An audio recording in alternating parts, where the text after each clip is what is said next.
Here's another quick look at knife sharpening. I'm a knife sharpening type hobbyist. I like kitchen knives. I only do kitchen knives. I have an advantage over most people in that I own a metallurgical microscope, so I can actually see what's going on. These knives are basically all maintained almost all the time just using a Chef's Choice Trizor XV. Almost always just using the third stage. I try to keep them sharp all the time. I have not sharpened them before this demo.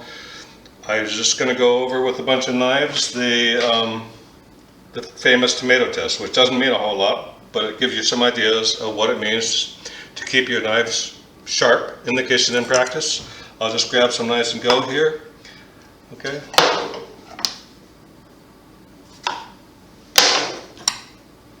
I'm not going to bother to pick the slices off if they stick to the knife. I'm just giving you a feel here. This is a 30-year-old German knife, very inexpensive. Again, a 30-year-old German knife. It's a little bit better quality.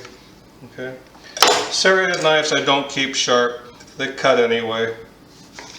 Okay. I don't see why you need to have a dedicated tomato knife. We mainly use that knife for cheese nowadays. Here's an ancient 40-year-old German bread knife. I don't bother to keep it sharp. Here's a 30-year-old German chef's knife. You see, it's slightly less sharp. It's a little bit wider in the spine, so it doesn't feel quite as sharp. In comparison, here's a Asian style chef's knife. It's narrower, cuts like mad. Okay, not a problem. Thin slices. Woohoo! Okay, another ancient German.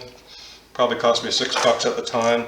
This is a nice knife. You don't see it as often. It is a silver point, 30 years old. I was not so happy today, not quite as happy. These are some ancient German Zwilling. Okay, that one's really sharp today. Feels really nice. That one's also very sharp. This is a Mac petty knife, 6-inch, really nice cutting. This is a Wusthof Classic. Sharp, really sharp today, very nice cutting. Okay.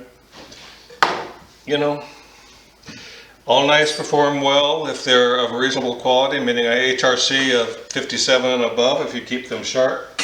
If you buy a shiny object at your local bath shop or your local department store, it's probably not going to work very well. But if you go to a dedicated knife store, that's really nice. That's an Enso.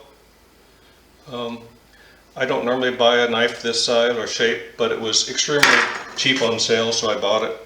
This is the famous Mac Santoku. I use it for everything. I brutalize it. It's about 3 years old. Cuts like mad because I keep it sharp.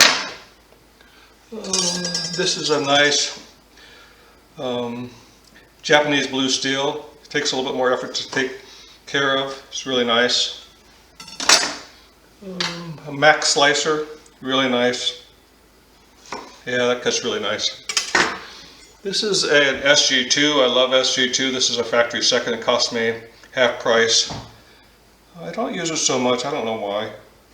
It slices very well though, except for it's a bit big a knife to be using on a little piece like this. This is a Chef's Choice, basically a BD1N metal. I buy them a lot on sale. They're incredibly inexpensive. They come 20 degrees. I convert them using the Trizor XV to 15 degrees, and then I really like them. Again, a tiny piece of tomato left to try and cut with a big knife. It works fine. This is a Chef's Choice Trizor 6-inch petty knife. I probably paid $20 for it. It's been resharpened to 15 degrees. Works beautiful. Chef's Choice serrated bread knife. I haven't done anything to it in terms of sharpening. It slices beautifully. I don't know, I'm running out of time here. I'm also running out of knives. This is the Mac knife Nakiri. Works beautifully. I don't use it so much. For me, the blade feels a little bit flat. I like to have a little bit more rocker, like on their Santoku. To me, it just feels more comfortable. The Santoku I've sharpened enough now that I tend to make the second half of the blade very flat, very straight, so I don't get hinges. Okay, so this is is unusually flat on the second half of the board, just because of my sharpening style.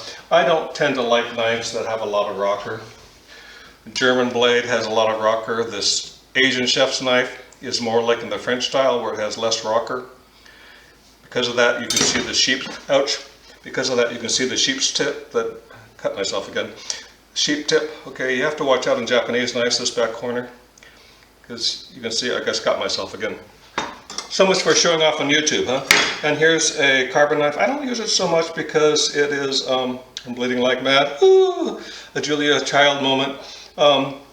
Because it is harder to take care of. All right, let me go stop and I'll take care of my blood here.